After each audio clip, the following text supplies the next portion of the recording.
One day we're gonna kind of intro, and it's just gonna be this is our intro every time, or get a nice kind of like musical accompaniment, something to be like, yeah, just something, or like highlights of our best bits, and then it comes into what we're doing.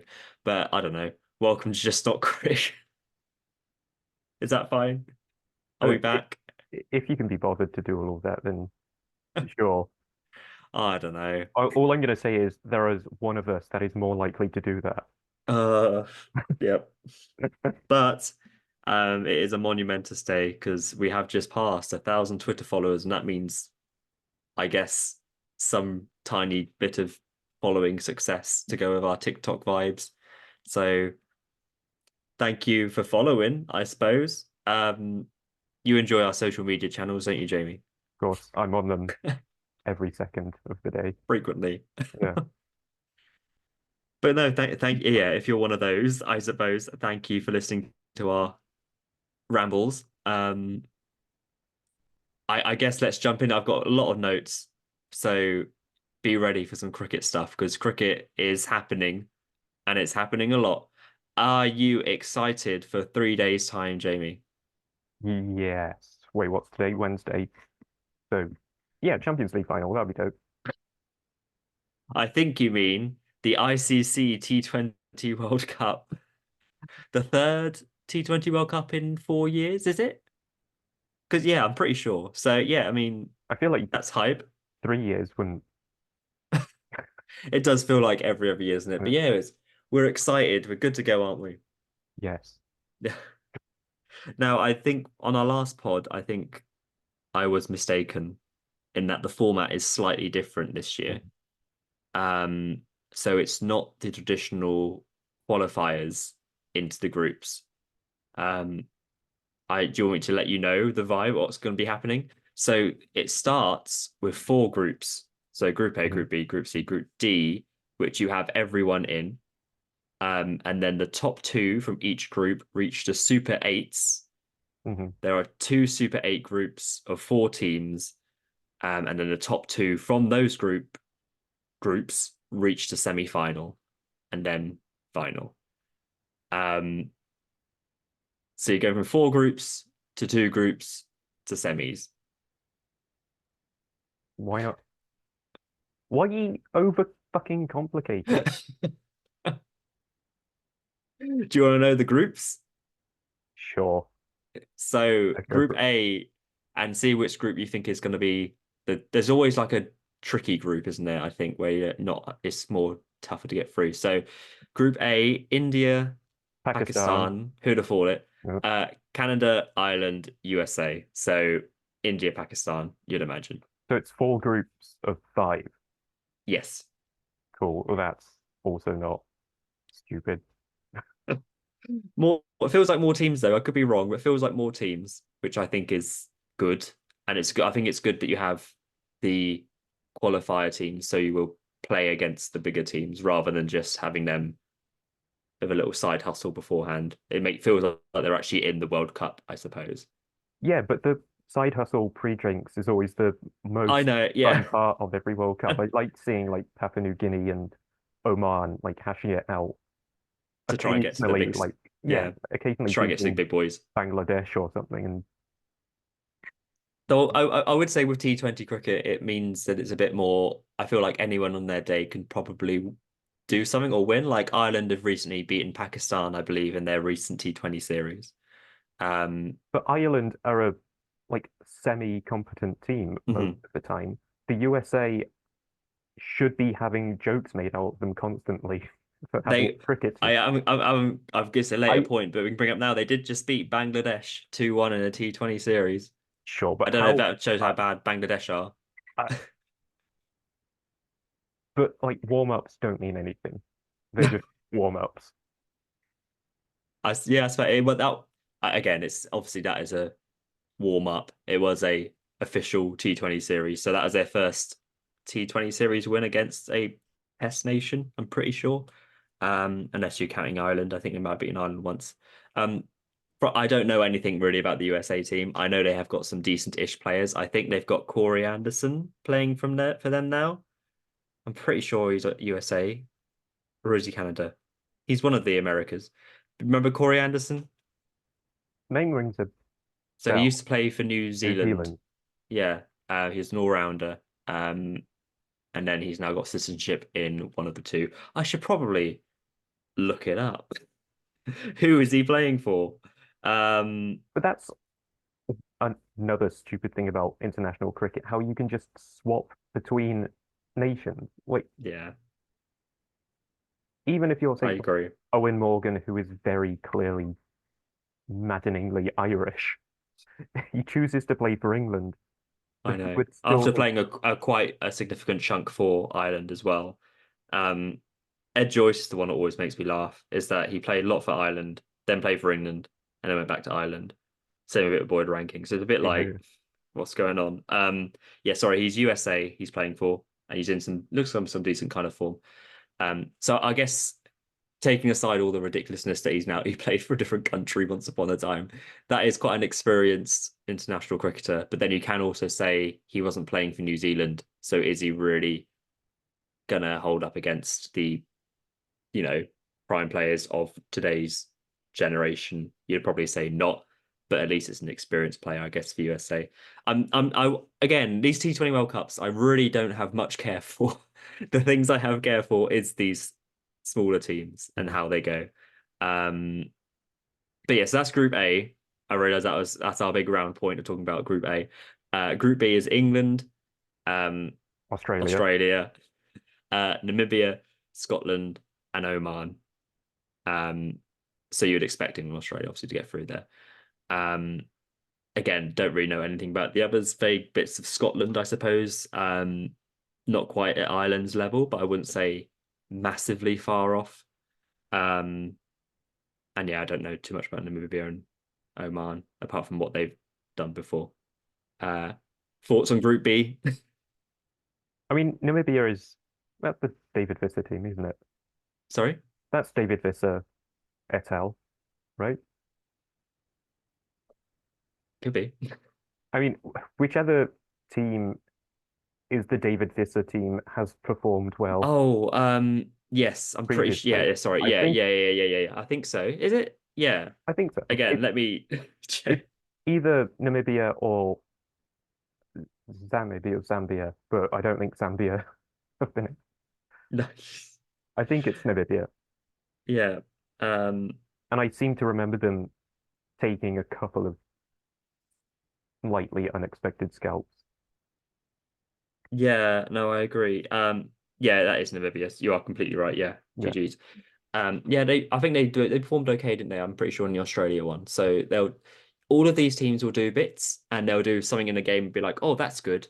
But then I feel like never quite have the knockout blow to beat a team. It's similar to Afghanistan to an extent. I think Afghanistan are a very good team, and they're getting better. But it's how they couldn't finish off Australia in that game in that World Cup, where we got a lot of our hate comments because I said that Maxwell I was lucky for being dropped. I mean, but I'm not bitter about that. But yeah, they're a team, who should have won that game, for example. I know that's 50 over. But missing two of two, I think it's two or was it three chances against Maxwell? I don't know.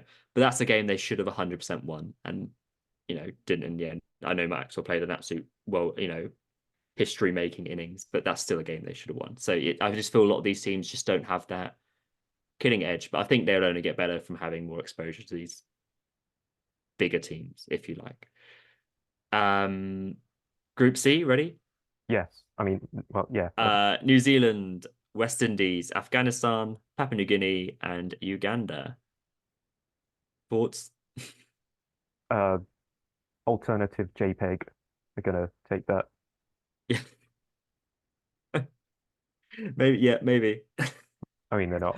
It's for how much I like having the rando team, hmm which is like a very offensive way to put it, but I like having the Papua New Guineas and the Omans and Namibias in these groups, but it's also pointless because it's just going to be like It's good. It's it, all these groups have been orchestrated, like they've been planned to know what teams should be qualifying. yeah, And I'm pretty sure it's done in a way that they can now schedule. what games India will play because if India win their group, they go into this particular Super 8 group, which if they win, they then play this particular semi-final on this particular date. So it's all tailored towards a certain teams and all that kind of thing. I don't know the specifics, but yeah, I'm pretty sure it's centered as around most things are in cricket around India and where they'll play and where the biggest monetization will be. And it also helps fans. I guess if you know that India are most likely going to play on this date, then it helps them get to that particular venue, I suppose. But don't know. We'll see. That group has got a bit more questions, I would say, because it's New Zealand, West Indies, and Afghanistan, who I'd say would probably be a bit more. You wouldn't say for sure. I mean, New Zealand should always be there or thereabouts, but who knows? West Indies. I was going to mention it later, but let's just talk about it now. They just beat South Africa 3-0 in again one of these kind of warm up T20 series, and they were also without quite a lot of their IPL contracted players, so it wasn't full strength. Neither were South Africa, I don't believe, but still 3-0 against South Africa is a pretty good statement. Obviously, home conditions, all that kind of stuff. You never know what you're really going to get with Windies. And again, Afghanistan, I feel are improving as a side, and they hopefully will be able to build on what was a good 50th World Cup for them. And then Papua New Guinea and Uganda are there for lols. Just there for a good time. Yeah, a good time, not a long time. Not well, if you're having that attitude, then sure. But they could stay in the Oh, West sure, Indies far longer sure.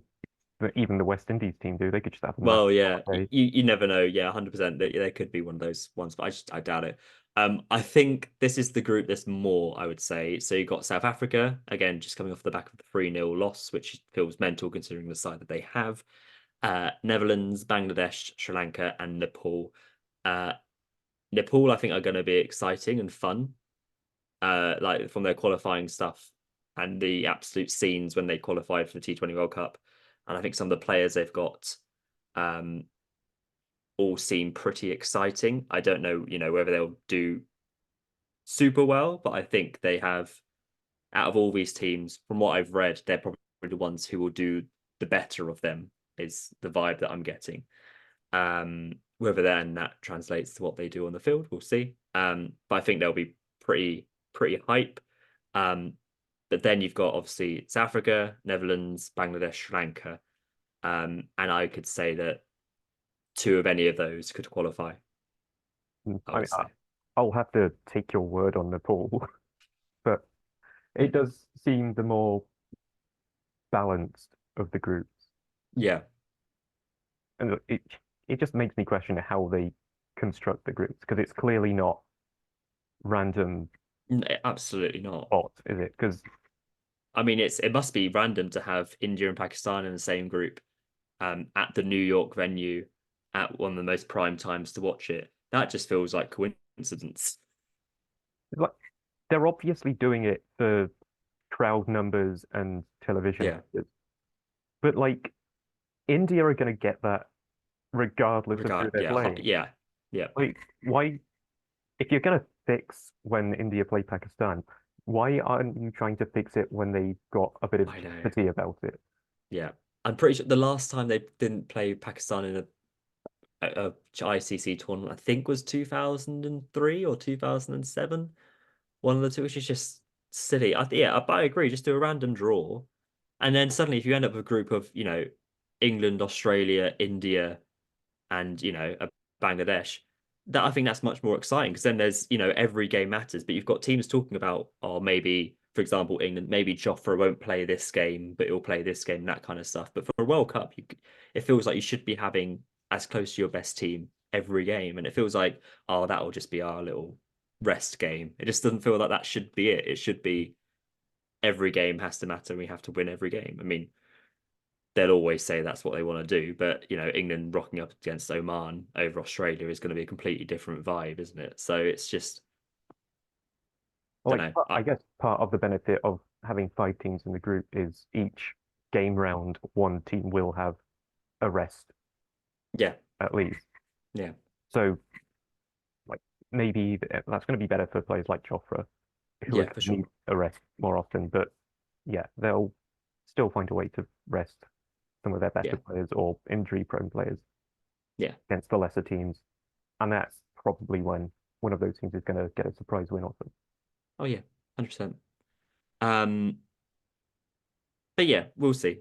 Group D, I think, yeah, as said, is probably most more spicy. Group C's got some more questions. I think Group A, Group B are kind of foregone conclusions, unless Ireland can potentially do something against a Pakistan, for example. But it all kicks off with the USA and Canada. Are you certain that this tournament is going to break cricket into the USA? No, You don't think it's going to completely captivate the minds of the nations? I would I don't put think anyone in England cares. They're trying to do it in USA. I would put money on like at least 50% of the US population not knowing there's a cricket World Cup going on in the I US. think 50% is being generous. I know. I was I was just trying to hedge my bets and I was like, Yeah, I'd say it like 80% wouldn't know. Like at most. But yeah, can't see it happening at all. But India fans will be everywhere, I'm sure. I think there'll still be big old support for that New York game. And I mean, you never know. I mean, I don't think it's ever going to really do, but they are putting a lot of time, money into trying to make it as big as an event it can be there. But um, I just don't really see it happening. Um, but yeah, what else have I got in my extensive notes? So it's all about USA was to beat Bangladesh. Fun thing, for some reason they were playing another warm-up game yesterday. Don't know why. But it was cancelled after venue damage by extreme weather, thunderstorms causing damage to the facilities in the Dallas Stadium. And I just put lol. So that's a good start for one of the new US stadiums, which it is good to see. Um, I'm glad my method of note taking is rubbing off on you. yeah. But I don't know. I just think it's a lol thing. It Like is just lol. like 3 days out from the World Cup, and you've already got one of your stadiums being damaged by a thunderstorm. So that's good. And Um, stadium is can be a bit of a stretch for some of yeah, drop in places. stadium. Yeah, These inflatable stands are just popping up. it might as well be inflatable. Um, oh yeah, a bit about England because we are an English podcast. England currently facing Pakistan in a four-match T20 series, two of which have been rained off, so it's been great so far. But yeah, the main stuff really from that one game, there's not much reading because it's just one game. Everyone's back from the IPL and a bit jaded and stuff. But Joff is back. He actually was on the field and he actually did the bowling and he did the batting. How happy were you to see Joff back? I mean, there was something else on that day, so you were pretty preoccupied. But happy to hear that Joff is back. I it's Yeah, like a little unicorn that's actually come to life that's yeah, happened. Uh, there is actually gold at the end of rainbow, even though I think rainbows are actually circular, but you can't see the entire thing yeah, because the horizon. yes, It's uh I don't know, Hufflepuff winning the Quidditch Cup. I sure, don't. yeah. It's nice. Yeah, no, it's good. Just some little, they're not really stats, but just some kind of info for you. So it's been 385 days since his last professional game before this.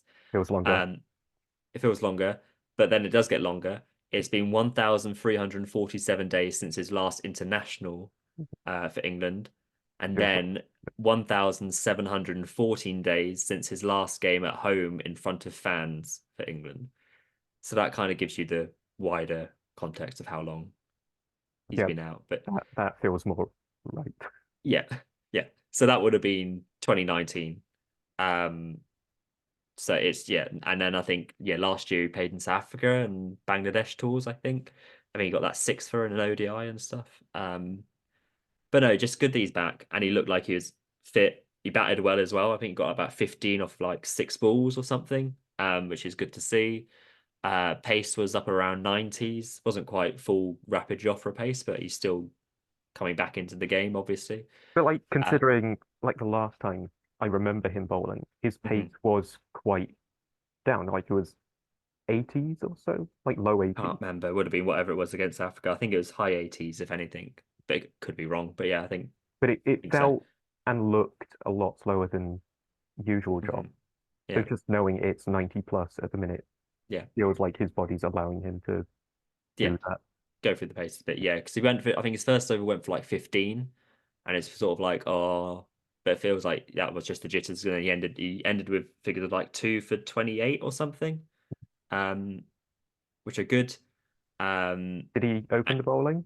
no, his first change or second Okay. change, I think. I think it was Topley and Mo opened the bowling, I think, which is probably most likely what it'll be in Windies with spin. Um, but no, yeah, good. Just very glad he's back, and just to see him out there and just enjoying cricket and just laughing every ball and loving every minute, just feels like that's the vibe that you just want from Jofra. Jofra just to be, got that freedom to enjoy playing the game again rather than worrying about the pain when he's bowling. Mhm. Um, and you just fingers crossed, touch wood, that he's managed better this time and can get through all these things. And he's not going to be like that kind of toyed to break because he just bowls fast. So we'll see. I imagine they might rotate a bit with him and Mark Wood. I don't really see them both playing together because I don't think the pitches in West Indies, and I mean England only playing West Indies, so there's no point about talking about USA. I don't think they're going to really suit two quick bowlers. I think you're going to want bowlers who can bowl slower with all the kind of cutters and slow ball bouncers, Yorkers and stuff. And I think Joff does everything, whilst I think Wood is just quick. Um, I mean, on that, you could play them both, but tell Joff to just do slower stuff, to slow it right down. yeah. And then the change ball, the quicker ones. Yeah, like Yeah. the batters will always have it in their head, like, why is he bowling 75? Yeah. Yeah. And then suddenly just one comes in. Yeah. Yeah. He did bowl like a great Yorker. He didn't get a wicket, but just sort of like that's just like the Joffrey. You just he's back. That kind of thing. It's like the Cornelius Fudge meme. But yeah, it's just that's yeah, good to see. Very happy. Um, I guess another rained off game yesterday means he gets more of a break between games, but it just feels mental that we're playing a T20 series 3 days out from a World Cup and we're still not in that country of that World Cup yet. It's just mental. But yeah, classic international scheduling. Joffrey, yay. Uh, Butler got runs, got like 85 or something opening the batting. He had a good IPL as well, so that's kind of transferring from then. He was going to miss the game yesterday because the birth of his third child, so Mo was going to captain, but then it rained. I guess that Mo will captain tomorrow if it happens. I wouldn't have thought Butler will be back yet. But again, Joss can just slot in whenever he needs to. No issues there. Uh, yeah, I've not really got much else. I think Topley got free for or something, maybe. Rash got a wicket. Uh, Jackson Salt batted aggressively and pretty well. Bairstow got a few. Just kind of bits and bits, really. Mhm. Um, I think Jofra firing is crucial to England's bowling because I just feel like that is the final jigsaw piece. Jordan bowled all right, but nothing what you wouldn't expect. And there was no Curran and no Hartley who played in that game. So it's fine. It's fine. I think the batting is the ace card for England. The bowling much better with Jofra's in it, obviously. Um, Anything else on that game you definitely watched? Uh, I definitely watched it and was keeping up to date with it Yes, good. every step of the way. I But yeah, was I think that's not preoccupied by anything else no, that no, happened no, at Saturday starting at 3 o'clock. nothing monumental happened that day. No, no, Um, nothing magical. no. But yeah, I think that's all I've got World Cup preview stuff. I would have said before South Africa lost 3-0 to West Indies that they might have been my favourites to win this World Cup. Probably not now. Who do you think? I mean, it feels like a lucky draw, doesn't it, with the T20s, but any particular vibes you're heading to? I mean, India, Australia are always going to be I think always the two favorites, Yeah, regardless of yeah. everything else. But I think if New Zealand get some momentum going, Mhm. they could definitely throw something out there. Like Ravindra had his incredible Yeah. World Cup. last time. So if he's Yeah, finding any semblance of the same sort of form, then yeah, I think New Zealand have got a really good chance. But hmm it's yeah. always hard to look past It's so into impossible, yeah, Australia. because it's whoever's vibing on the day, basically. Mhm. It's never it doesn't really ever come across them or anything. But New Zealand would be good. I would say West Indies are probably in with a shout. I think they're slowly coming together pretty well now. Obviously, home conditions, but again, they could lose every game. Um, Obviously, everyone is just going to like bang on about India, but again, India haven't won a major trophy since 2010, 2011. And I think that's quite a big monkey on the back. So I think how much does that come into play for their mentality? A lot of their players are a bit more kind of towards the end of the careers in the beginning, and I think there is that kind of calling for a kind of shift in players and crossover point. And I think they're still quite onto the as good as they are, the generation that is close to finishing, that rather than looking to the next one. But we'll see. Um, yeah, I'm gonna go. Yeah, I'm gonna go Windies. Why not? Let's just say West Indies is gonna win. I think that'll be a vibe. I mean, it's a vibe. I don't think it's. I don't think it's realistic. Uh, But it'll be fun because I mean my last prediction was gonna be South Africa, but then they just lost to West Indies, so then that surely must mean West Indies win. I mean, That's how it works. or you just don't have any faith in your previous analysis that you're ready to just flip flop. I'm ready to flip flop. Okay, no, I'll go South Africa. I'll stick with my stupid gut, which is obviously going to be wrong, but then West Indies will be my runners up. Okay, sure. Let's see how that goes. Um, right, that's World Cup chat. That's all the analysis you tuned in for that. Um, County champ. All right, sure. That also not something I've been following extensively. Yeah, because we've been following our teams. Mm. But before we talk about our teams, quickly to note, Ben Stokes is back and he's played 2 games. Didn't really get any runs, but he got 15 wickets in his 2 games, an average of 16, including I think it was a 10 over spell to beat Somerset last week, and he got like 4 for 20 or something. So seems to be back bowling to his, I guess you'd say close to best, or back bowling to his full fitness, Stokes esqueness, which can I only be good. I would say just back bowling is good. Just in general, Yeah. yeah. Running up and down. Um, but yeah, I think he's been saying, or the coaching staff been saying, he's been able to bowl without pain and just being able just to go full gun ho, which is obviously can only be a good thing. And if he's back bowling those kind of mental 10 over spells, I think Brody retweeted it or something saying, please don't do this with your effing knee. To which Stokes was just like said, no chance. So like it's just that it feels, yeah, again, a bit like Joff, don't want to get ahead of myself, but again, that England Test team just slots so much better if Stokes is bowling, just does, and he's in good bowling form as well. So he'll turn it on with the bat at some stage, but it's good to see him getting the wickets. Um, I've not really kept up to date with any kind of the other England players. I think Root's got a fair few runs and that kind of stuff. I think Pope and Folkes have kind of been struggling a wee bit. Um, as has Crawley. Apart, he got a very good 100 against, I think it was Somerset. Pretty sure it was Somerset. Um, but otherwise, not much else. It's all been kind of itty bitty, if you Mhm. like. Robinson's found a little bit of form. But yeah, yeah, Sussex got a really good win against Yorkshire, and I think Robinson got a fourther. So players coming together a wee bit, but I don't think anything massive to write home other than that kind of Stokes news, I would say.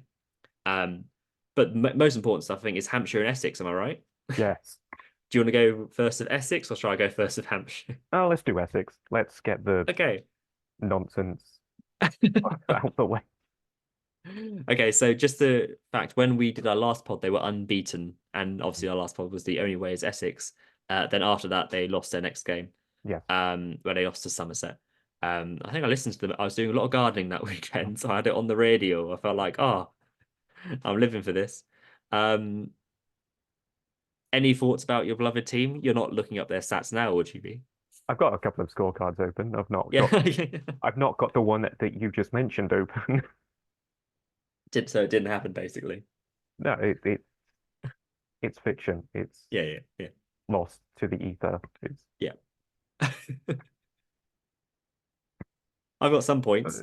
Go on While then. she'll, Yeah, yeah. like So I would say they're currently only 2 points behind Surrey in the table, which is pretty good going. They beat Kent in their last game, won two on the bounce now, and Jordan Cox, who I think I mentioned in our pod 2 episodes ago when we did the wheel, was the one to look out for. Um, is in crazy good form, recently getting a double hundred against Kent in that last game. And Harmer as well, I think got 4 wickets as the spinner. So all signs looking good, I would say. it does also help having like Dean Elgar open the batting. Yeah, Like you can trust him, even if he's not going to get 100, just to ease the team into an innings. And yeah. In the yeah, same way Cook did before he retired last year. You yeah, know, he's like the perfect replacement for mhm, Cook. yeah. And, like the bowlers seem to be continually like it's Snater, Cook, Yeah, especially the seems to be classics. doing well. Pritchley is someone I see pop up on these scorecards a lot. Not that I've Yeah. seen him bowl, but I think he's an all-rounder. I think he's a spinning all-rounder. yeah, like I'm looking at the Warwickshire one, and I think he got five for. He got two caught and Yeah, bowled, so nice. they seem to have a balanced attack. I think they've got a very balanced team. Yeah. I think they're actually doing better. I know Surrey are still top, but I still think Essex have a more informed all-round side than Surrey do. I don't know if that's controversial to say. Who knows? I don't. But they seem to have a good mentality as well. Like the Warwickshire game being like 400 odd down and then getting out to 160. Yeah. I remember you sending me the scorecard at the, Oh yeah, they were way behind the game, weren't yeah, they? like after them being 162 all out, like, Yeah. and Hampshire were leading, which is why you Yeah, I were was like, yeah, yeah. so bullish. Like Yeah. in that And then they position, bowl, yeah. you've got to be thinking, what we either have to bowl them out for like 100, which they did. Yeah. Yeah. Yeah. Like 94 or something, wasn't it? Mental. Yeah. And that like in itself gives you a bit of hope and belief that you've got something to play for. Yeah. You've done the one thing that seemed unlikely. Yeah. So Yeah. the second thing that also seems unlikely seems less unlikely now. Yeah.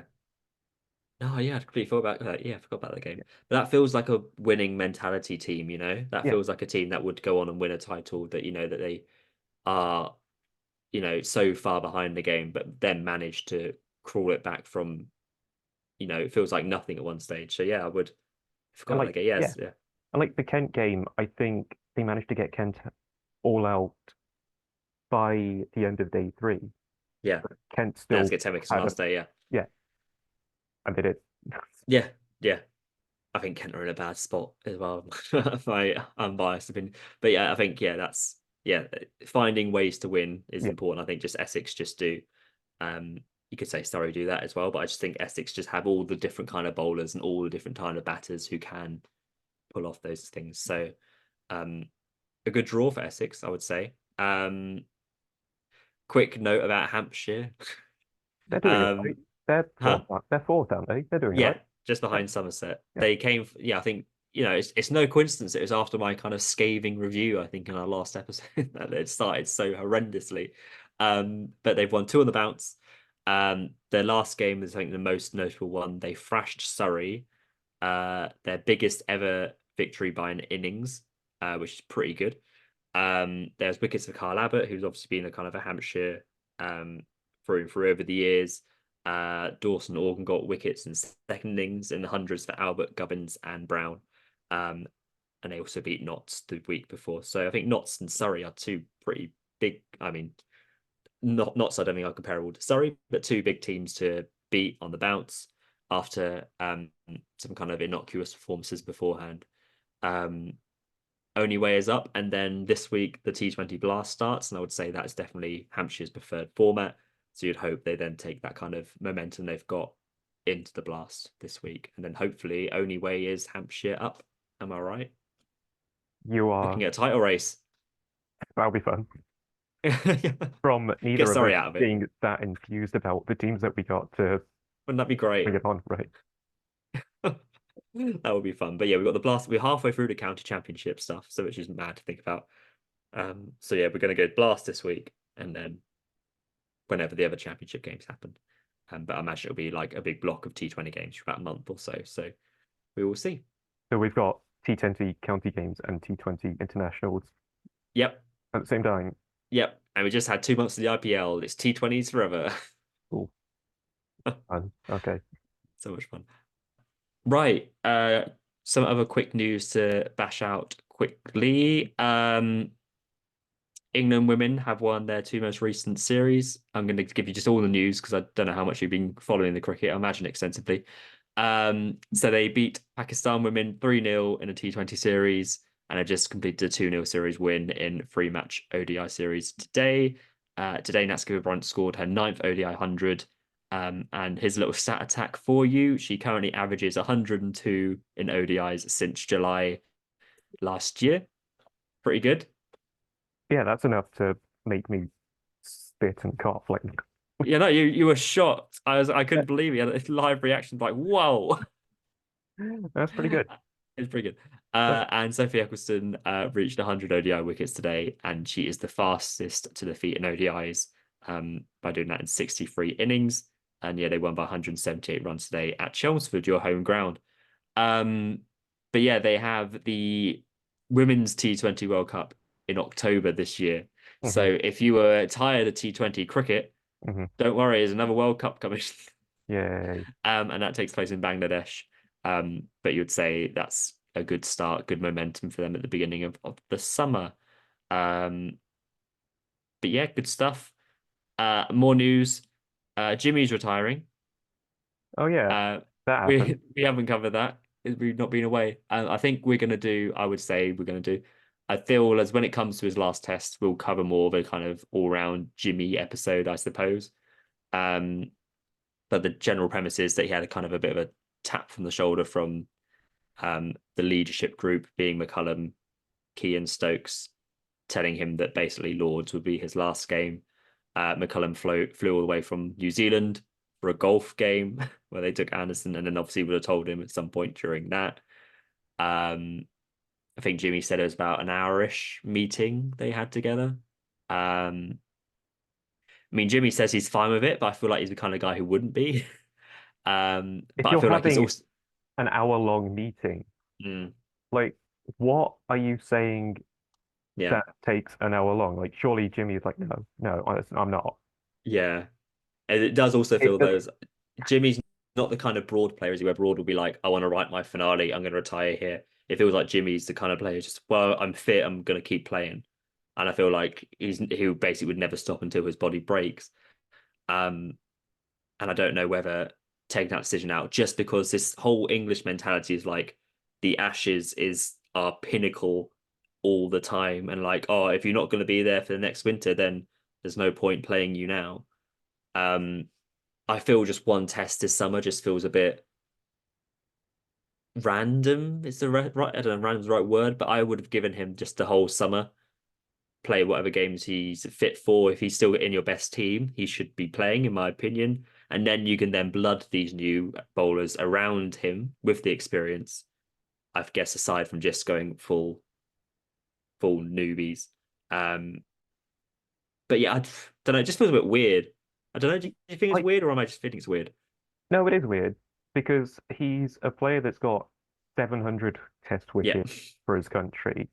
yeah, I like it's only Murray above him, yeah, right, in test wickets. yeah.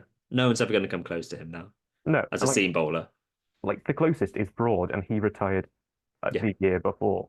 yeah, I feel like someone of that prestige for your country deserves the right to retire of their own accord yeah, rather than being told, we don't want you anymore. yeah. I agree. I don't know if it's a bit of a power thing as well. Like maybe Jimmy's got like rightful sway in the dressing room because he's Yeah, Jimmy fucking Anderson and yeah. they want to have more control themselves. It just doesn't sit right. Just it does feel weird to me. It does feel really odd. Yeah. I mean, I feel like you're right that he's a player with that kind of experience and longevity that he should be that kind of guy that bows out when he wants to bow out, basically. Mm. And even if that's him playing until he's bowled himself into the ground and he, goes off injured. I guess you don't necessarily want to see that from a player, but if he wants to keep on playing and if he feels they can keep performing in the way he can, then I think he should be doing that. And then it's not every player has to have this big emotional send off. Um, as much of a big custodian of the game he is, you're not going to get those kind of finales like Cook and Broad all the time. But yeah, it's that. But well, Nathan Lyon spoke about it today, and I think he would kind of. I don't know why he's asked about it, but here he is. But yeah, because he's playing for Lancashire at the moment. I guess he was asked, but he said like, I look at James and what he's been able to do for England cricket is pretty remarkable. And it's just my opinion. I still think he would be England's best bowler, and that he would be glad that he's not going to feature in a tour for the next Ashes, which is again just a kind of a bit of a power play from an Australian player to say like, oh, you should have picked him for next year, and he's not necessarily always done well in Australia. Um, but I think he's right in that I think if he's good enough to be in your team for that Lord's Test, then he's still in your best 11 in the country. So then should still just be playing. I don't feel there's really any merit in just playing him. It's like here's a charity game for you and just have a good fun like bowing out time. It just doesn't. Yeah, it's all a bit weird to me, and I think that's just kind of reiterating what you said. Like I feel like if Jimmy felt and knew his performances were dropping, Hmm. he would realize that and accept that Yeah, and would make the decision himself based on that. yeah, I yeah, don't think he's ever going to be physically unfit because I think you don't get to 41 and still play test match cricket and not be physically able to. exactly. Yeah, He's looked after himself like impeccably. yeah, So that's never going to be an issue no, unless there's a weird injury that comes up. yeah. So it's just on performance. And I don't think he got his rewards in the test matches last year, but he seemed to be bowling Well, okay, yeah, I don't think, quite yeah, hard. he definitely wasn't at his best in the Ashes. Um, I think he would also be first to say that he didn't bowl as well as he should probably done. But I thought he bowled well in India. Yeah. It to me also just feels a bit weird to take him to a tour of India if you're then having this thought process to be like, oh, we're going to get rid of him after that. And he played 4 out of the 5 games in India, which to me says he's your best bowler regardless of where you're playing. Um, and it's a good opportunity for people like Saki Mahmood and Nolly Robinson. Um, Josh Tong is obviously injured, so he's not going to play. Pennington, I think, for Notts. Matt Potts, um, Ollie Stone. But yeah, a lot of these players, I think just Rob Key's just got this obsession with wanting absolute pace from everyone. Mhm. And I think you need to have that balance. Like you look at how good Australia are, and I don't think they've got an out and out pace bowler, in my opinion. They've got bowlers who bowl a heavy ball, but Josh Hazlewood isn't that. Stark can get it. He's not bowling as quick as he used to. Cummins isn't a 90 hours mile hour plus bowler. Um, I just think you just need that variety sometimes. And I think, Jimmy will never let you down. I don't think he's ever really played a poor game in his England career. I wouldn't say and I also wouldn't say that he's necessarily had a game where he'd be like, that's his big standout moment in the same way, like, you think of Broad 8:15, it's that kind of like, that's a massive Broad time. I Mhm. think Jimmy is different in that every game he will deliver, but it might not be his 7 for 60. It's 3 for 40 or, 2 for 10 or only going at one and over. I think he just will constantly play that good game, and I think as when he's gone, I think there will be that very big chink out of the armor in that bowler that can give you wickets, can swing it, can hold up an end. And I think it's maybe a bit of a rash decision. I'd say give him the summer, see how the summer goes with these new bowlers, and then take it from there. But 700 wickets, he's kind of done everything he was going to do in the game. But yeah, I think on his own terms probably would have been more preferable in my opinion. Yeah. Well, yeah. Is Yeah. what it is. We're here now. Um, right. Quick IPL news. The Calcutta Knight Riders won the IPL after about 4 months. And that's it. Next news. IPL special is done. That's it. We've now done the IPL special. Hope you enjoyed that. Um, right. I've got some quick notes because there's been a recent television series called The Test Season 3. Have you watched it? I have. Uh, so this is the third season of The Test, which follows obviously the Australian cricket team, and this one covering only six test matches, being the World Test Championship final and the Ashes.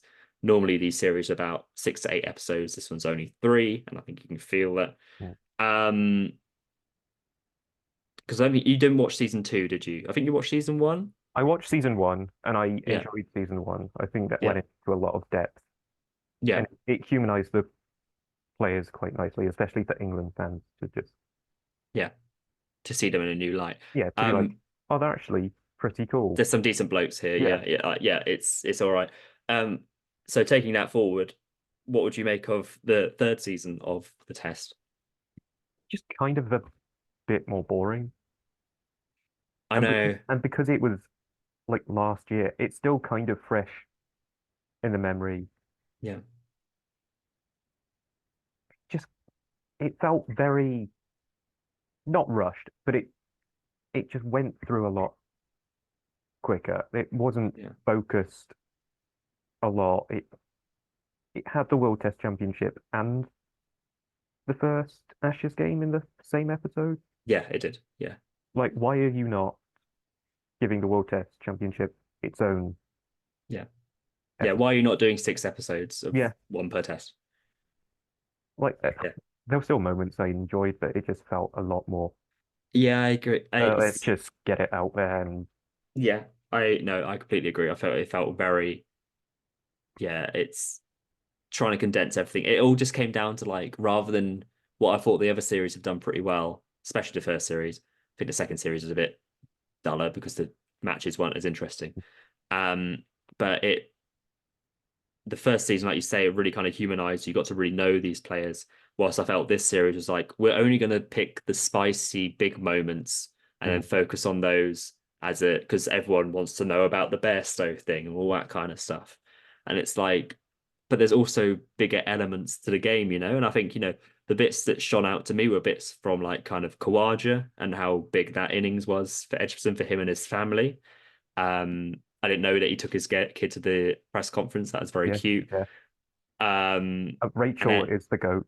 I think that's his yeah, wife's name. yeah, You yeah. know, he talked about having a message from her And then he read out the the message night and it really, before. Yeah, yeah, it was very touching. yeah. I've It got a lot. really, it's yeah, love Ozzy. Yeah, And I Ozzy's think just he was, top. yeah, he was also one of the ones I think as well in this that I don't think it really ever rose to the occasion about the kind of drama on and off the field and stuff is always pretty level headed and pretty decent guy and was always giving England their credit when they played well and that kind of stuff. Like talking about the Manchester test when England came out firing and was just saying like, oh, I've never seen batting like that kind of stuff, rather than just giving it the bullish Australian attitude, just very human, I thought, which is really nice. Yeah. Um, all of my notes are from when I was on the Eurostar last week, so they're all a bit jumbled. um, and I thought Nathan Lyon comes across pretty well. Mhm. For the most part, I think, when he got that injury and he then has to go to the dressing room, he just completely breaks down. I think to be able to see that, is, it's quite a vulnerable state, um, was really quite something. And, how massively that affected him after what was supposed to be a big 100th game for him. But then you also question whether they should be using that for entertainment purposes. I know. But he's very clearly massively upset by that. Yeah. And there's just someone like a few feet away with a camera Just pointing it, constantly waiting for, yeah, filming him crying. And yeah, breakdown. Yeah. I just think that's in poor taste. Like, Yeah. Yeah, even if you let him have that private moment, you see he's sitting down, then you maybe cut away or something, then you can cut to him talking about it if he wants to, about how he broke down and stuff. But yeah, I agree. Yeah, the fact that he can't. I mean, I guess it's good that they can just be natural and feel comfortable that they can just express that, even though they know there's the camera there. Um, like the one thing I'll say about that, I don't when a camera is on someone, someone will probably act differently because mhm. the camera's there. I Yeah, didn't get that impression no, not at with all. the No way. Australian players. Yeah, I think they're all just quite open as they would be normally. I think Mm, there's quite a few, I think, questionable remarks they say sometimes throughout the series about certain events. That I think in the heat of the moment that they probably wouldn't done. Like I think Stark, for example, about that catch at Lords. He was absolutely raging in the dressing room and stuff about it. But then it cuts to him in present day being like, "Oh yeah, it's probably not out." It's like it's the fact that they are still sportsmen and they are still going to have that kind of competitive like anger or flair or emotion about things, but then you have that reflection. mhm. Oh yeah, it's probably it would have been not out. That's fair enough. Um, so yeah, I mean,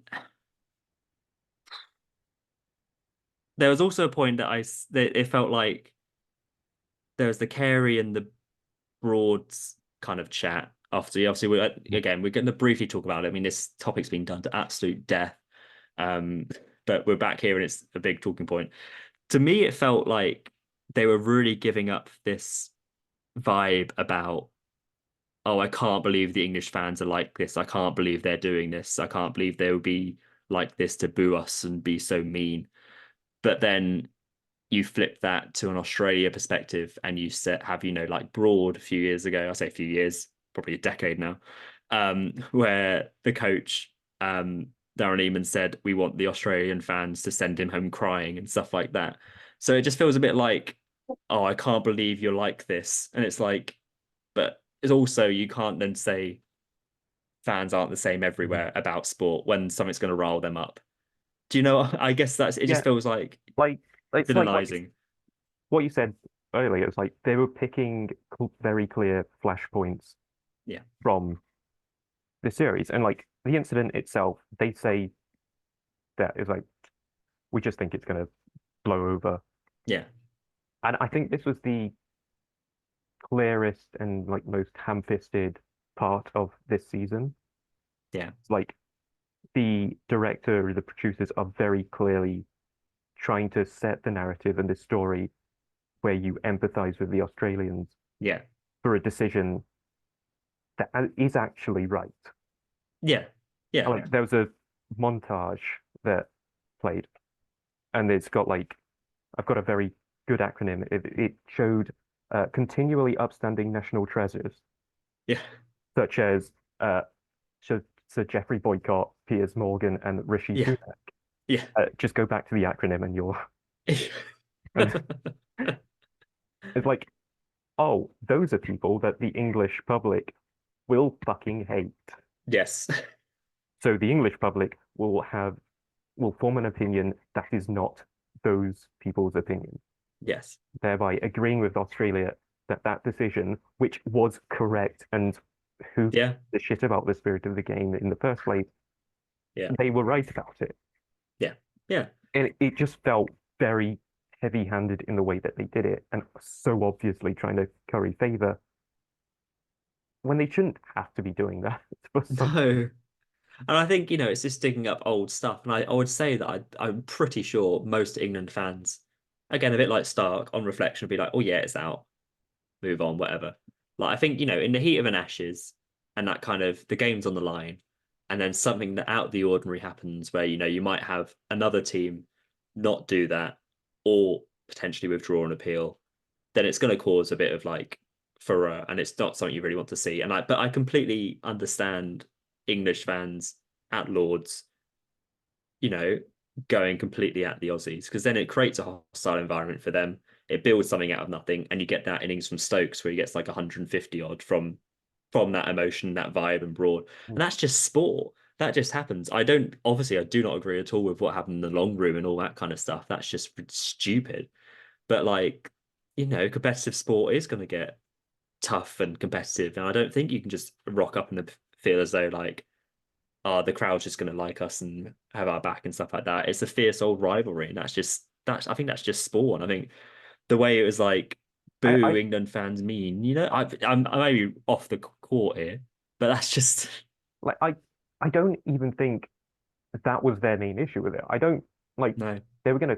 I think they would accept if they would get some stick because it's just Mhm. what Yeah, happens. I think they were just like, bro, that is fucking out by all yeah, measures. What are you losing your I head. know. Oh, Yeah. and like there was something actually a part of this segment that I didn't pick up while it was actually happening. Like Hmm. I think it was Smith that mentioned Johnny keeps walking out of his crease again and again, and especially with short balls. And it's not something I think viewers just watching the test match Yeah. No, TV you wouldn't at all. And I don't think would even the coverage spot. would. Yeah. Yeah. And like that puts it in Australia's favor even more. Yeah. Because when in the moment we're like, oh, Johnny's had a brain fart. No, But if he's like, just doing that all the time, yeah. yeah, he is constantly making a mistake. And Hmm. Australia have punished him. Yeah. Like, ah, come on. It's a stupid flashpoint. It's just a I know. Just goes on and on. I think it's interesting as well that they do. This is my last point about it. mhm, I think this is also where they could have delved a bit more into kind of like psychology and mental stuff about it, because obviously that decision massively affects Carey with his performances and then how he ends up going throughout the rest of the series. And I think fairly subsequently on the rest of the year. I just think that's really something they could have really made a bit more tangible and then make it a bit more human. And then if you're wanting to draw kind of there isn't any, but if you wanted to try and make a bit more favour with England fans or just world cricket fans who may not agree, but then when you're really taking the time to sit with Carey and go through that decision and see how it's affected him as a sportsman, his performance and his enjoyment of the game, I think that's more interesting than just billing up the booing, the fans, all that kind of malarkey. And I think that's what the first season attested pretty well, like kind of after Headingley and the Stokes innings. And I felt they mentioned it here and they did talk about how they were around him and stuff. But I just feel like that's the kind of stuff that I'm interested in, the psychology of a top level sportsman yeah. and how they come back from something as not many other players will come back from that. Like Broad says, it's what you'll be remembered for. And I think if you're going to try and twist the narrative to try and remember him in a better way, I think that works better as well. But yeah, that no more about the best though. Like they did very briefly touch on like the psychology. They had Very the briefly, yeah. psychology, the psychologist on Hmm. a few seconds each episode. Yeah, And it yeah, was nice to see that touch. And yeah, it was nice to see them sort of having a bit of a focus on uh the non-stars of the team. Like yeah, the head honeymoon thing was nice. Ozzy yeah, getting some focus, Mitch Marsh yeah, and Todd Murphy. yeah, I like it was nice all of them having focus on them, but yeah, and then you go back to just having 3 episodes in the series. Like each episode you can focus on that specific player and yeah, how they're mentally coping with it. yeah. Was it was Head like away for like 8 weeks before the Test Championship final on his honeymoon? Some Yeah, he had his wedding and his honeymoon, so he missed a lot of. He didn't. Yeah, like you said, he hadn't picked up a bat properly in like a couple of months. yeah. So like Yeah, that's the perfect main character, yeah, for lack of a better word, to focus that first episode around. yeah, And then you'd like towards the end, then you've got Todd Murphy being the main yeah. character. From nowhere, Yeah, Yeah, and like and that would carry on from the Lion stuff, and then sort of have the Murphy disappointments and everything, and it weaves its own narrative, which I feel like the Prime show has. my dog completely disagrees with that. Yeah, but that came right through the headphones and snapped me out of whatever reality I'm being Todd kind of living in. Murphy chat being Yeah, completely disillusioned by my dog who disagreed. But yeah, no, I agree. My dog doesn't. But yeah, I think I think if you'd done 6 episodes, an episode per test, I think it's great because I think someone like Mitch Marsh comes off really well. I think he's such a just a genuine nice guy, and he's just a guy who just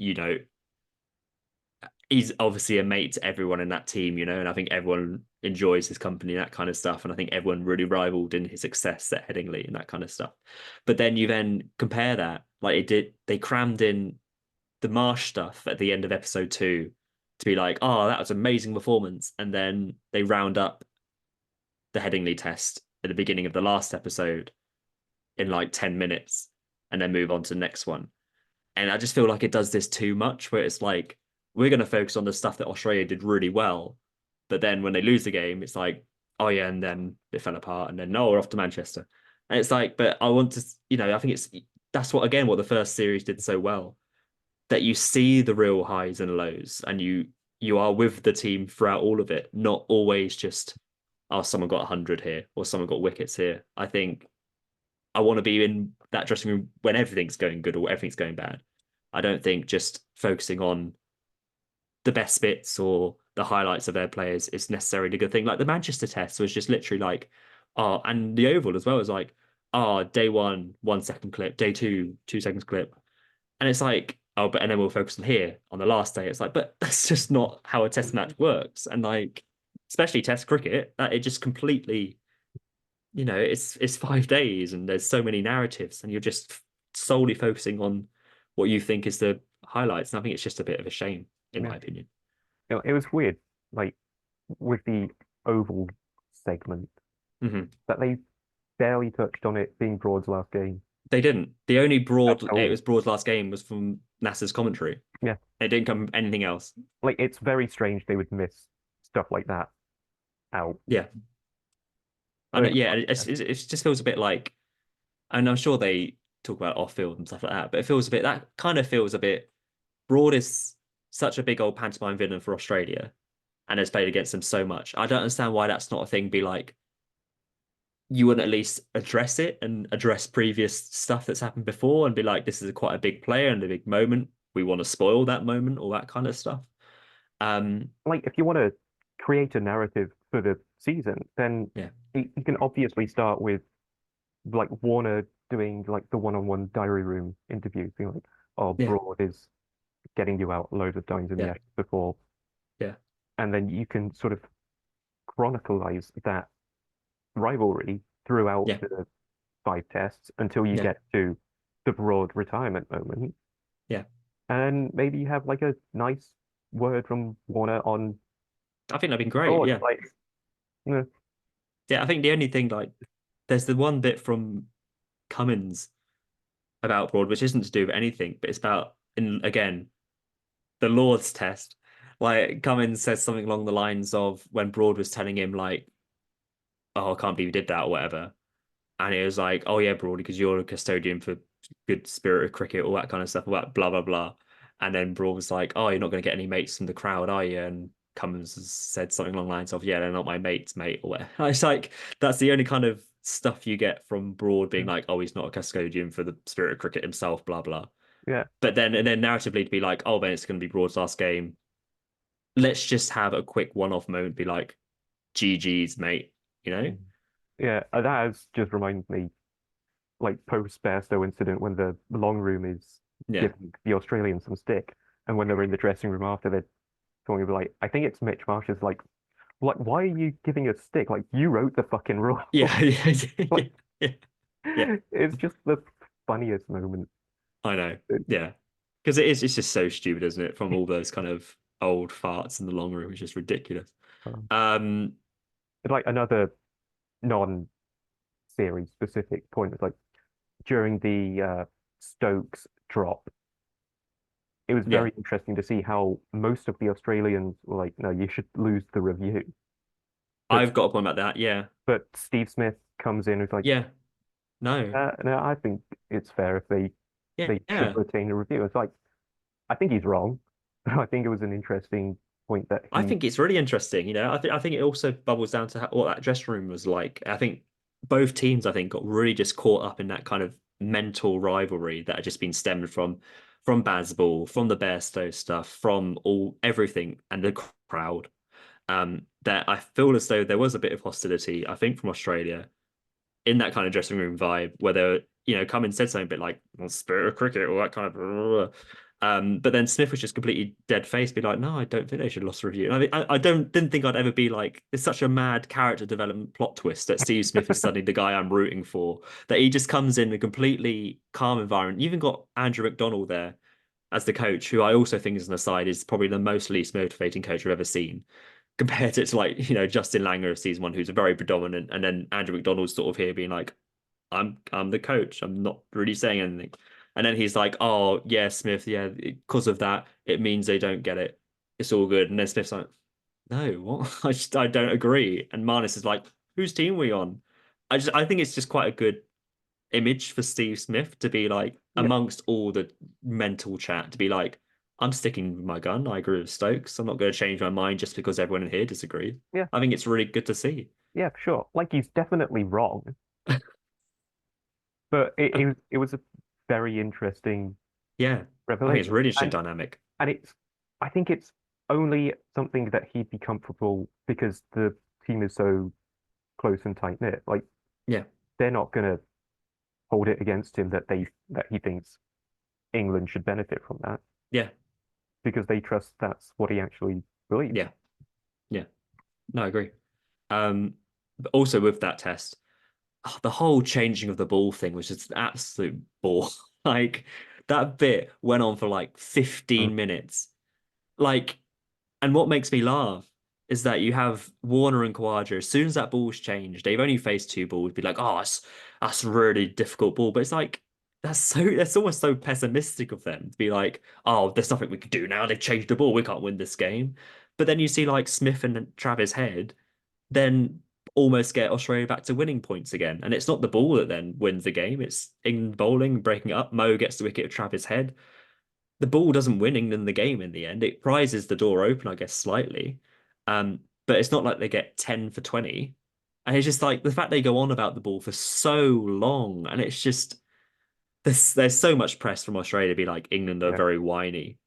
But like how whiny was that? That yeah, was like when you've got so much other content from that series, I think it's a great series, and you're spending about 20 minutes in this last episode talking about a ball change that no one remembers. I just think move on. like there are three perspectives you need from that 20 Yeah, minutes, but yeah. it's Ozzy being like, oh shit, that's doing bits It's now. yeah. Um, the I think one of the Australian journalists was like it wasn't England that changed the ball, No, but yeah, England used the ball very yeah, well. Like yeah. they can't Exactly. control, They've got a bowl well with it. yeah. And then thirdly, it's Head being like, fuck yeah, this is the Yeah, kind of ball I like. I'm yeah, ready to go out there and yeah, give it a go. Like yeah. that's all you need. It's like Honestly. one perspective, one way, one just honest Yeah. review, and one like enthusiastic madness. Yeah, yeah. Honestly, I think that's absolutely fine. But yeah, it's just yeah, it just the fact it went on for so long, it just sort of like, are we still talking about this? It's just, yeah. If you're a good enough player, you should be able to, handle it like Smith and Travis Head did. And, Australia probably should have won that game. But again, it wasn't the ball that did that, I don't think. Um, the last point I think I've really got about it is and it's in this fourth test where England are just scoring at absolute rate of knots. Um, and then you've got the kind of stuff a bit about Cummins's captaincy Mhm. and then how people like Marnus are like coming in kind of questioning it. Like there was a bit where Marnus said something along the lines of, well, I could tell you what I would do, but I'm not going to say it. Enough said. It kind of felt to me like it almost felt like it's not all as rosy and happy as it seems to be. In that, like, it felt like there's players in that team who would want to do something differently. Then you have Cummins say that he wants less people talking to him in that final game. He wants his decisions to be that. So you just kind of get that sense that they're a very good team and they're doing really good things, but it almost gives across to me that there are people in that team that maybe think they could do things better or don't necessarily agree with certain bits. I don't know whether it's a bowling captaincy mentality via batters. Um, I just thought it was a very kind of interesting little nitbit. Um, I also thought it was very interesting that Warner doesn't feature in this whatsoever as an interviewee. He's very much not in the frame, which I think also tells a different story. Um, but yeah, I just found that a little bit interesting. I don't think maybe there's not much to it, but the fact that when the going gets tough, there was little kind of fractures in the kind of armor, so to Mhm. speak. Yeah, the sort of thing that would be an interesting storyline is sort of just brushed Dropped. Yeah. aside and Move on. We're a happy team. yeah. And it's like you don't know how much of that is dramatized for the For series sure. For sure. as well. Like Labuschagne could have just been like, there's no point in saying what I would have done because it's done now. Yeah. Like he's Yeah. moved on Yeah. or forgotten or doesn't give Yeah. a Yeah. shit or Yeah. is looking forward to the next game because he's a professional Yeah. athlete. Yeah. But For sure. like, But, you know, if we had um, more time in the series, we might have known. But I know. Yeah, I think it's a really bizarre choice to only have mhm. episodes, and then also to only have 3 episodes over this summer and not do the World Cup as well. That feels very odd to me. Mhm. Like the last season they did in England, they had the India tour at home, then they had the World Cup in England, and then they had the Ashes, and that covered everything. So when you didn't have Smith and Warner, and then you had Smith and Warner come back, you then have the World Cup, then you have the Ashes, and that's was a perfect kind of all-round narrative. I just think they've really misstricken. Imagine if they covered that World Cup and you get to see that kind of Yeah. Maxwell behind the Mhm. scenes, that kind of thing, and then winning that World Cup final in front of all those, tens of thousands of Indian fans. That would be incredible stuff. But I don't know, maybe there's right stuff about filming in Uh, India. I don't I know. I feel like Amazon have been like splitting seasons for other Yeah. shows as well into Hmm. two parts. So maybe they've done a three episode for the like but if they do the T20 series, like the World Cup even, then Mm. like it's not the test anymore. No, yeah, for sure. Yeah, I think you I need to don't know. bookend it with test match, don't you? But yeah. Yeah. Um, But I think that's all my real thoughts, really. I think, yeah, there's a lot of players who come up really well from it. I think Cummins is a very kind of genuine guy for the most part. Mitch Marsh is great.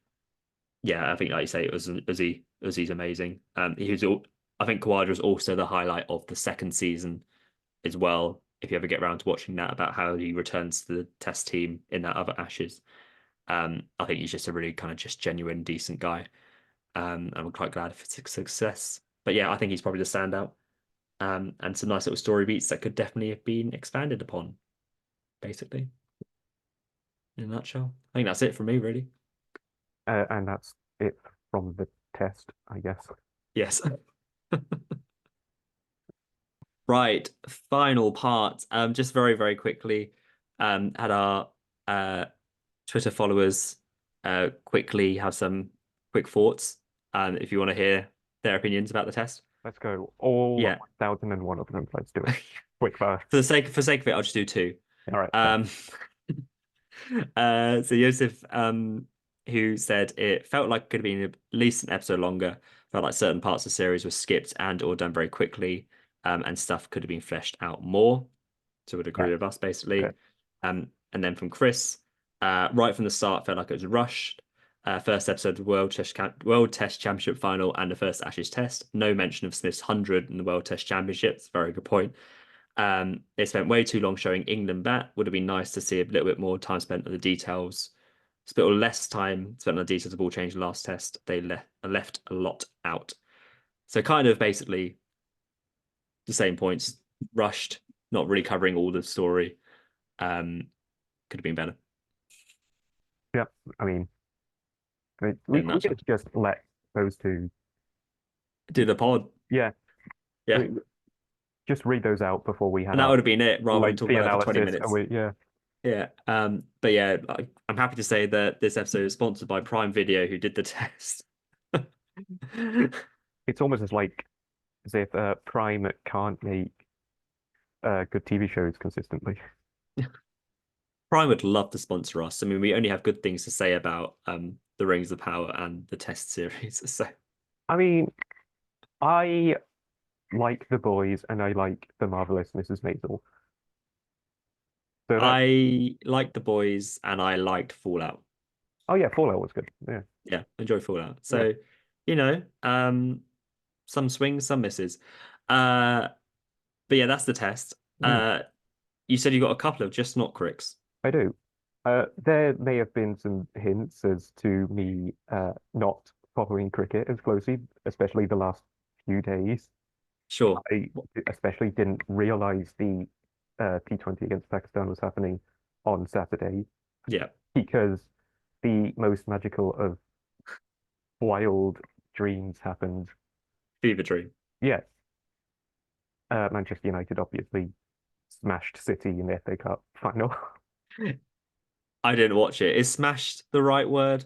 I think it is an exaggeration, but I think But you got to take it.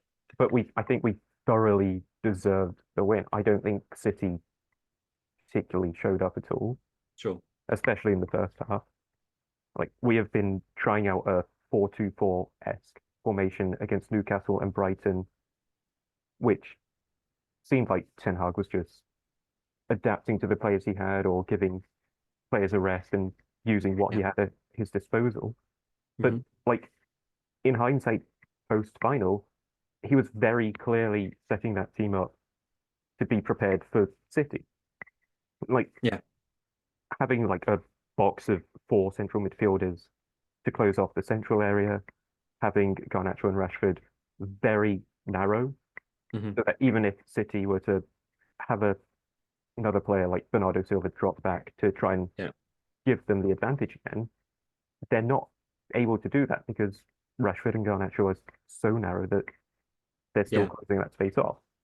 Like especially in the first half, that only left Walker and Guardiola as the wide options.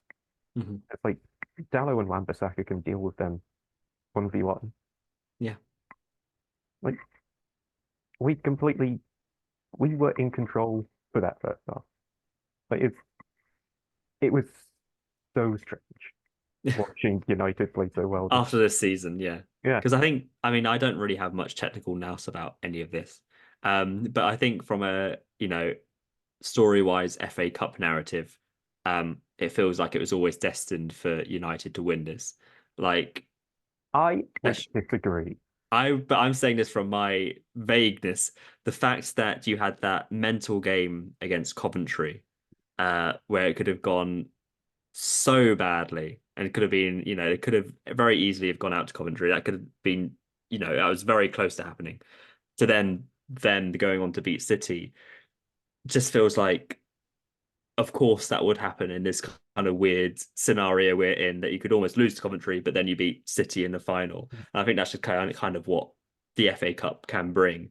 And I think he's also got that kind of narrative of the backdrop of United season finishing, what was it, eighth? Yep, Yeah. yep, But it's yeah, and then again losing. Was it Crystal Palace the 4-0 one yep, where things just felt like what's going on? yep. And feel like everything's on the brink. But then the end of the season, have a good few performances, and then obviously top it up with this. But I mean, the FA Cup is the I follow Spurs almost in a reluctant way, um, and so I keep an eye on football. But I always think the FA Cup is my favorite thing. I would say if I had to choose something from football, I think the FA Cup is what I would personally lean to because I feel like it can lead to more interesting things if things happen. It might Yeah, just always be foregone conclusions. Um, but I like to see smaller teams face, you know, Premier League teams. That's something I find yeah. interesting. Like, I would personally say it's the pinnacle of all of football. It trumps the Premier League and the Champions League and the World Cup. Yeah, I don't think yeah, yeah, anyone's going to disagree with that.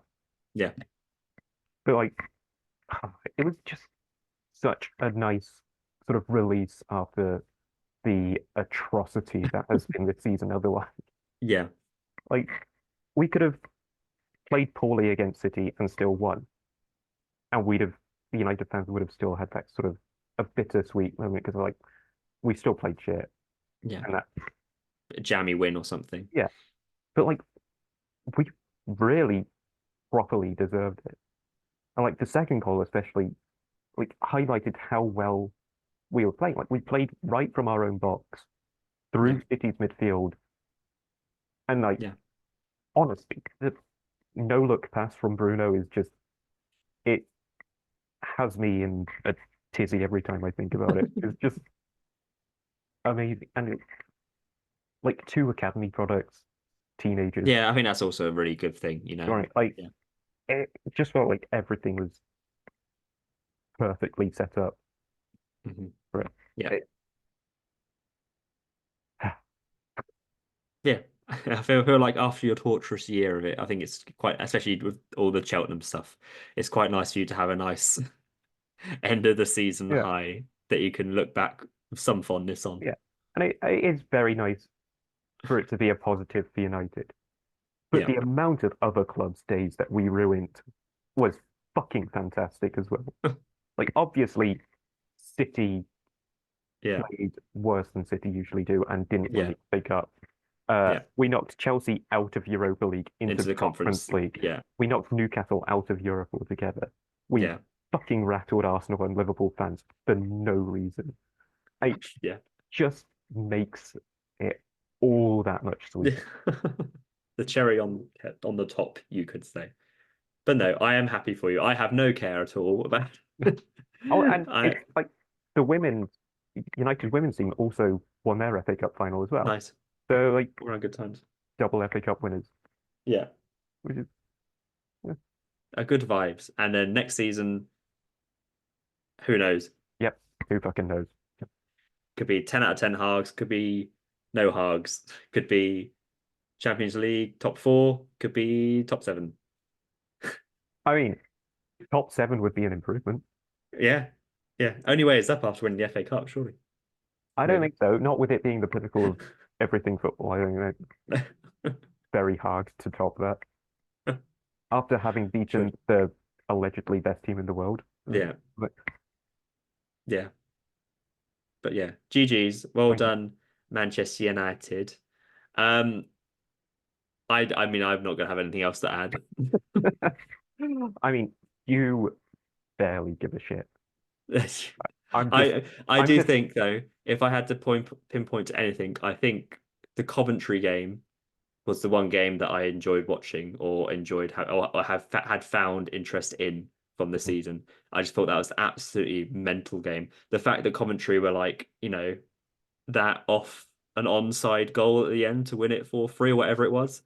Like, I think, yeah, that game was just utter nonsense.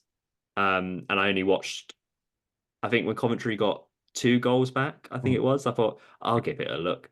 And then it just turned out to be a good, half hour of giving it a look. It just was just mental. And that's kind of what I love about the FA Cup again. But yeah, GG's, happy for. happy vibes. Was that your just not crick, or did you have another just not crick? I mean, Or is that all the I, not crick? just one quickly, seeing as Okay. we're better known as a Lord of the Rings podcast. But Yeah, there okay. was an announcement that Peter Jackson, Philippa Boyens, and Fran Walsh were returning to produce a new Middle-earth film, which is Oh, I directed didn't by think Andy yeah. Serkis. Yeah. Uh, Working title, The Hunt for Gollum, Yeah. which is also the name of a fan-made Yeah. film from 15 years ago that was initially taken down from YouTube by Warner Yep. Brothers, but Yep. swiftly put back up after the makers of the fan film got in touch, and Yeah. there was very clearly some fan backlash. Oh, massively. It's just kind of weird that the next film they're choosing to do has already been done by fans. Fans. And then they've also It, did a game which was horrendously received.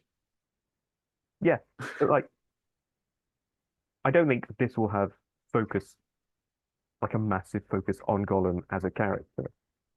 Events around it, I suppose. Yeah, I think that's what it will be. I think it will be Aragorn focus with Yeah. the capturing of Gollum being the objective. Yeah. Yeah, that makes I mean, I think the only reason they're using Gollum is that it's a classic Warner Brothers motif that Hmm. they've got to go for like a recognizable Yeah, IP brand thing. And they can easily get Andy Serkis doing the same thing and have Gollum look exactly the yeah, same with no issues of like de-aging or whatever. Whilst if they did anything else, then you're going to have a bit more kind of tricky kind mhm, of relatability. It's not you're not going to be able to de-age Viggo Mortensen in a way that makes sense or looks good in the same way that Lord of the Rings are good. So, I'd hope that they would recast Aragorn, um, because I just feel as though it just makes more sense. I think like I don't it's I Viggo Mortensen's Aragorn I think is absolutely terrific and they're my favorite films in the entire world. But I just feel like I just do something a bit more fresher and new and do a younger Aragorn or whatever. I don't. It's if this is what you want to do, the world's going to be the same. You're going to have the same kind of set designs and all the same old gang back together, which is what I like to see. Um, but the same way you have Martin Freeman as Bilbo, it's they're the same people, but just find a new fresh take on it. But at the same time, I don't really want this.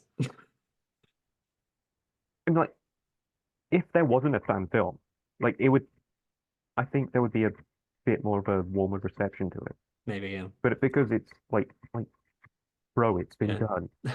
I think the interesting factor is it's going to be Andy Serkis directing, which I guess gives it a bit more of a Yeah. flavor twist, I suppose. Although from what I've Um, seen, his directing credits have been like poorly received. I think he's done a did he Venom do a novel, Venom? Yeah. and I think he did the like lesser Mowgli Jungle Book Oh, I film. think he did the Jungle Book film I preferred. I'm pretty sure. I've only seen one, and I couldn't tell you which one is which and why Because I think they're there's one that's different. quite dark. I think that's his. I remember significantly enjoying that. I thought that was great. And then the other Disney live action one was Pan. I hope it's that one. But the other one's quite dark. I really enjoyed it aesthetically. Um, but I think he was also second director on some of the Hobbit stuff. I So he think he obviously was, knows. yeah, I think he was like second unit director on some of the Yeah, Lord of the Rings stuff as well. yeah, fair. But But no, I mean it's Lord of the Rings, it's Lord of the Rings stuff that you know. But I'm always very anxious when it comes to anything Warner Brothers because I feel as though they rarely do anything well, and especially when it's big brands that they already own that were done well in the past. So we'll see. If they're doing this, I want it to be a real reliance on practical effects, prosthetics, real sets. Go back to what made the first ones great, and don't have all of it on a green screen soundstage. But I know it's Warner Brothers, so it'll all be on a green screen soundstage. So yeah, we'll see. Whatever they go with it, I imagine I think they said films in the past previously about what they want to do. So obviously you're going to have the is it War of the Rohirrim? yeah, yeah, Yeah, so you're gonna have. I think doing an animated tale is a good twist. I like that. That's a good step, I would say. And then when they've said multiple films, I would have thought it would be some kind of anthology, like you say, following a younger Aragorn, I believe. Um, so yeah, we'll see. It's returning to the world. I think it's great and was done great on screen before. Um, we'll see. yeah. It just the only issue is whatever story they decide to do, they're not going to have a lot of actual source material No, to use from, yeah, which I believe has hampered other more yeah, recent adaptations, or yeah, adaptation being a strong word. yeah. The one thing I would say is I'm glad. I mean, I probably would prefer if they did nothing at all, but I'm glad that they are not just redoing Lord of the Rings in the same way they're just passing the buck to Harry Potter to be like, let's just redo Harry Potter because we can't do anything else. I think that's just we've talked about it before. I think it's a horrendous decision. It just screams everything wrong. Warner Brothers, but I'm glad that they've at least Peter Jackson still involved to be like, this isn't redoing Lord of the Rings. This is something different. I think, thank goodness.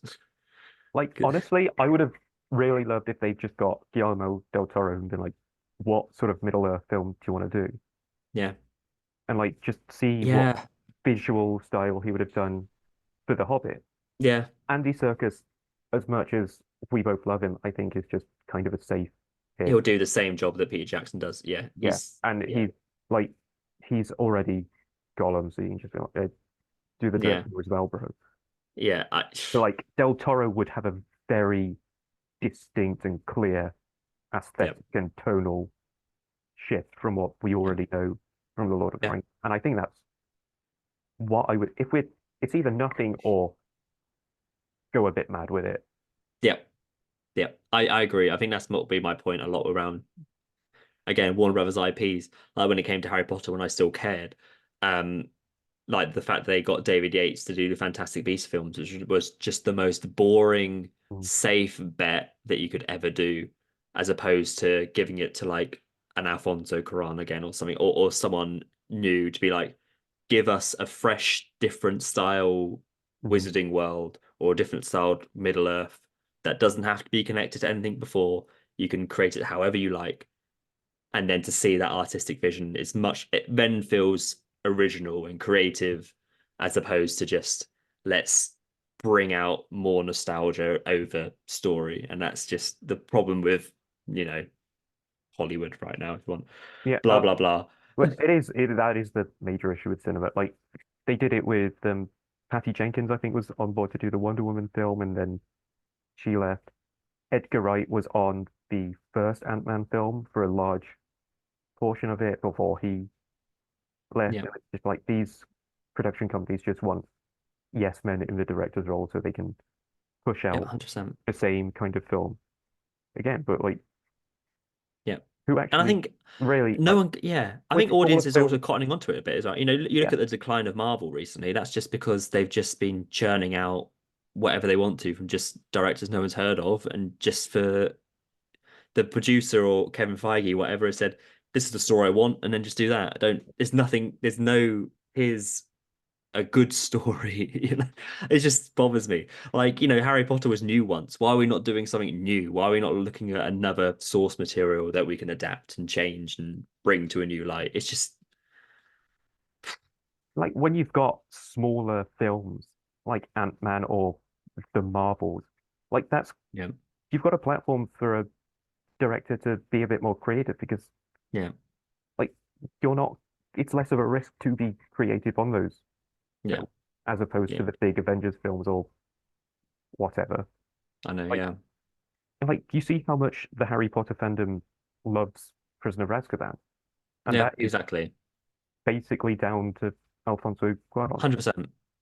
You can, I genuinely believe you know, it's not one of the greatest films ever made, but I genuinely think you can watch that detached from the other films in the same way you can't with the others. I feel like that is just such a, here's an artistic vision of how I would do a Harry Potter film.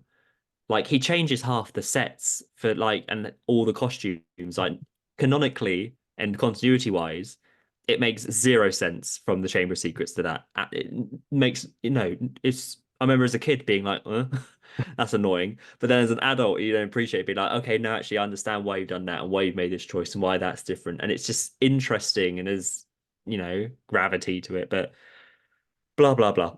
I realize if you're still listening at this point, um, God bless you. Well done. Thank you very much. But the last thing I want to quickly jump on before we do depart, your very quick fire thoughts on Tom Bombadil in Amazon Prime, Lord of the Rings, Rings of Power, blah, blah, blah. Are you excited for that? I distinctly remember sending you a message that we wouldn't be speaking about this on the pod because I remember promising listeners that we wouldn't speak about Rings of Power again. So I think that And is it's also been a trailer since as well. Oh, next episode is Rings of Power special again. just not CritPod, Instagram, Twitter, TikTok. Thank you for the 1,000 followers following us, and thank you if you managed to get this far. Let us know your thoughts about Tom Bombadil, and Jamie will get back to every single one of those thoughts.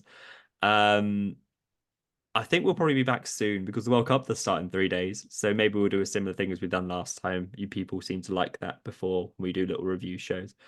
Um, but yeah, we'll catch you next time. Me and Jamie have a game next week, which we're excited about. We are, I hope.